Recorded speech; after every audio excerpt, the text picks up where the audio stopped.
So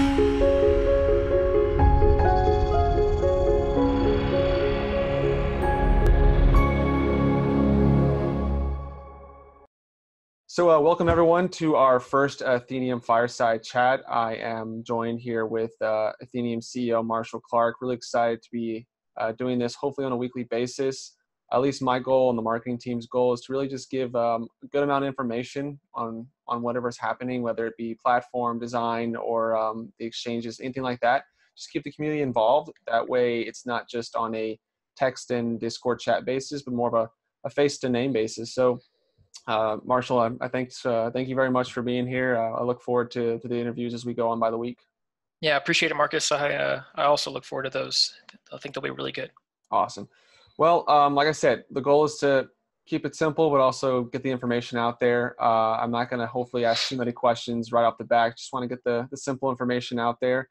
And we realize that there's definitely a lot of questions that need to be answered, but we're going to start simple. And with that, I think the best question really to get going is kind of a little bit about you, Marshall, as the new CEO, how you came into this role, how you joined the Atheneum project in general, whether it be from the original project to now, but a little information on that or backstory would be great. Yeah, for sure. So I started trading crypto in early 2017. Some friends of mine who I traded Forex with on a daily basis, they introduced me to trading crypto.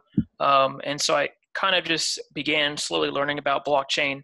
And then towards the end of 2017, I was actually invited by one of those friends to be a part of the EmberCoin team that was to be working on Chartis. They brought me on as a graphic designer.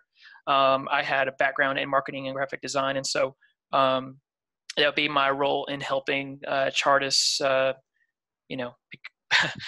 become a reality. But as we all know, Chartis did not pan out like we would have liked.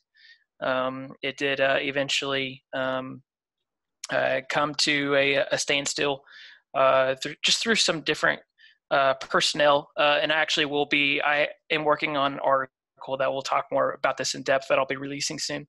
And so you guys can go and read about that. But so I helped out with marketing and with the EmberCoin team, working closely with Marcus, who was also doing marketing. And when Atheneum came about, I hopped on the Atheneum team and started helping marketing and essentially just helping our community rebuild. That was a very trying time for us all. It was a very frustrating experience, I think, on everybody's side of the coin, not just the teams, but also the communities and vice versa. So going through 2018, we had a developer who felt like he wasn't the right person for the job as far as doing blockchain development. And so when he stepped down, one of our core team members, who is now our CTO, Chris, he actually nominated me to be the CEO in a private chat message amongst the other members of the core team, and they unanimously voted for me to be CEO. And I remember messaging him afterwards, after that vote took place, and I was like, "Dang it, Chris, why'd you have to do that?" And it wasn't because I was afraid of becoming CEO. I just knew what that role would require. It would require a lot of my time and a lot more work, but I obviously am up for the challenge. So I'm very happy to be in this position. I'm very humbled to be in this position. I wouldn't say I'm the most qualified, but I would say I'm definitely one of the most hardworking people. And I genuinely want to see this project become successful. So. Yeah, I completely agree. I think that's the best part is, you just mentioned most qualified, but I feel like in this particular field and where we're at, whether it be, blockchain or the internet in general or technology, a lot of it is, you learn as you go. And I think that's the most exciting part is you get to see what, your team is made out of, what you're made out of, and really get to see kind of a project go from infancy to like adulthood and become something hopefully really big. Mm-hmm. And I think that's what's really fascinating, what I personally look forward to in the future. But moving on to the project itself, Atheneum and the overall idea. Where did all that come from? I know people might have a simple idea from the Discord and everything, but more of the backstory of it. What would you say is the biggest? Where did it kind of get birthed? Yeah, so for the newcomers who are more new to our community, the idea of Atheneum was a result of a lot of community interaction and trying to figure out what our community was to do after the Chartist aftermath. There were a lot of suggestions of finding a use case, someone that would be a sports training application, or there was one really weird one that was like a cooking application. I didn't know how that would work out in blockchain, but nonetheless, that idea was presented. And we settled on the educational use case. And, at first started out as an idea that would be something, kind of like a Udemy platform on blockchain. But from there, our marketing team, we began meeting on a weekly basis to really flesh out what that would look like and add a lot of depth to the idea, not just say, oh, we're only going to be a Udemy on blockchain. Like, that's not what we want to be. We don't want to be a Udemy on blockchain. We want to be an educational platform that allows, of course, people with knowledge, but also allow teachers and students and institutions and tutors. We want to allow multiple different aspects of education to be able to benefit and monetize their knowledge. So we'll talk. I'm sure we'll talk more about that, further in this interview. But I don't want to get too ahead of myself. So that's kind of how the idea of Atheneum came about. Yeah, it's kind of fascinating because those who have been with the project for a while have really gotten to see kind of an evolution, and I think that's what is so exciting is an idea or project might fail, but it's the people that really can keep something going. I think that's what we have here is a really good, unique team, and we're adding people daily almost, it seems like, whether they just want to help out. And we are getting results as far as like what happened with the wallet, and I'm ecstatic about how that all went down. I really look forward to the more bigger updates. But as far as Atheneum itself and the overall project, for those who aren't really that familiar about what it is, they're maybe just invested in something they think is pretty neat. How would you clarify a little bit more about Atheneum as far as how it's different than the Udemy or YouTube, how it's more focused towards possibly the teachers or the students? What would you say is the biggest difference in that regard? Yeah, so what I would say that the ultimate purpose of the Atheneum platform is to, through the power of blockchain, like blockchain is all about decentralization, immutability, transparency. I would say those would be the key principles about the Atheneum platform. What we want to do is help bring transparency as well as proof of learning and decentralized governance to education. That's something we don't really see within the education industry. You have a lot of central institutions, educational institutions like universities or a college, for example, that their expenses over the last 20 years have increased. They're increasing tuition, but I wouldn't say that the quality of the education has increased with the correspondence of the increased cost. And a lot of that is due to the increased administration costs that these universities go through. They're building new buildings and they're hiring a lot more people, but at the same time, I wouldn't say that the education quality has increased with that. And so the platform, the Atheneum platform, helps remove a lot of those unnecessary costs that you would associate with an education.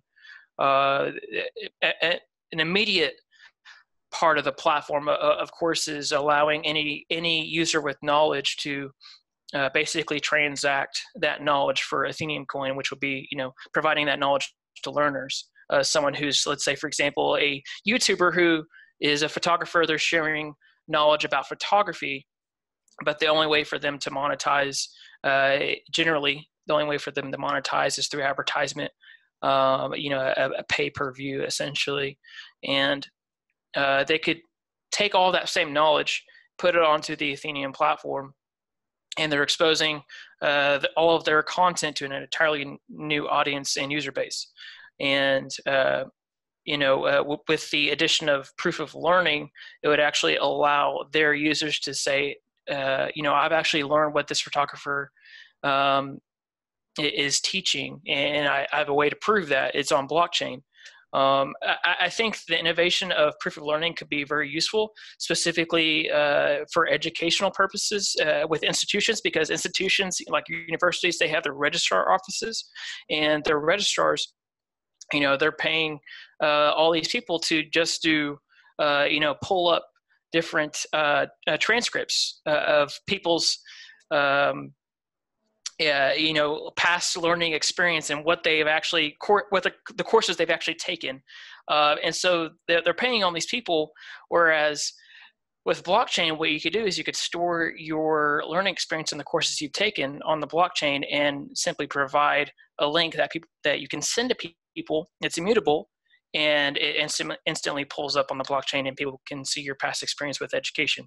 And so I think that's going to be a very big disruption in education, is proof of learning is primarily.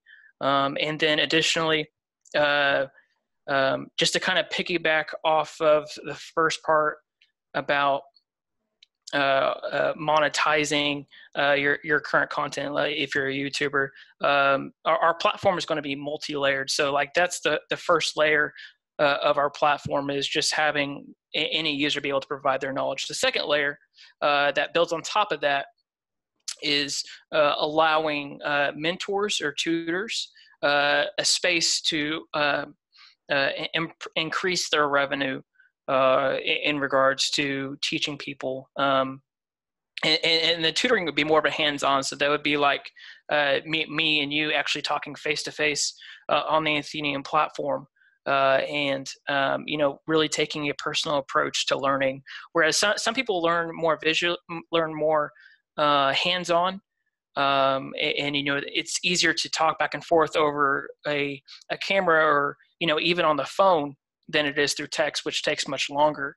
And so a lot more can be done when you have that kind of platform availability. I don't know many other platforms, educational platforms, that have that, as far as like Udemy or I'm spacing on any other platforms right now, but I feel like there's a lot of value in adding that to the platform itself. And then as another layer, adding on top of that, a long-term goal for the platform is to allow educational institutions to partner with the Atheneum platform to offer their courses, so that you could say, for example, let's say I want to study at such and such community college or such and such university, rather than paying this much for tuition, and because you're paying for your administrative costs, you're paying for room and board, you're paying for all these things, you can pay for that course on the Atheneum platform, which cuts out a lot of those associated costs. So that's something I think could be a big benefit to the platform. It would reduce costs for a lot of people, a lot of these fields that are for sure. I don't want to say it. Well, I might just say that they're overpriced. A lot of these fields overprice their courses, and I think we'll find a lot more job participants when we have more people available to actually take education in those fields. And so I see that as a big disruption overall in education. So I know that was a long-winded statement, but there's so much we want to do with the Atheneum platform. And a lot of that can be read about in our white papers. So. Yeah, definitely. I mean, I think that's the most fascinating part, is anyone that's been through school, whether it be high school or college, myself included, or you, there's definitely this gap. And going along with the tagline of Atheneum, the whole, education evolved. It is fascinating that, let's take a topic like, blockchain or crypto. For myself, like I had to force myself to learn. And it really is amazing what you can kind of teach yourself nowadays. And like for me, I'm a very visual learner. I love watching YouTube videos and things like that, but that's kind of how I can learn really quickly. And it's fascinating that there isn't really an option for, kind of a widespread learning or just database where people can kind of learn what they want, because in all honesty, not, everyone's not the same. You can't just have one person learn the same way for another person. And I think that there should be an option, at least for kids or even adults, to pursue things they find really interesting. And it's a really interesting way of, focusing on things. But looking more towards the rest of 2019, we're still in the beginning of the year. What are some of the goals that you see for the project, or possible, changes to the platform, anything like that? What would you say is some good goals for the year? Yeah, so that's a really good question. So the 2019 is going to be a really big foundational year for us. We're setting a lot of our structures up, and so some of that looks like setting up governance for our decentralized autonomous learning organization, which is our DAO, kind of like Dash's DAO. For those of you who are familiar with the DAO model. So we're in the process of setting that up. We did just hire our new full stack developer, Mark, who has come on board as of about a week ago. And so he's beginning to start structuring the framework for the alpha release of our marketplace.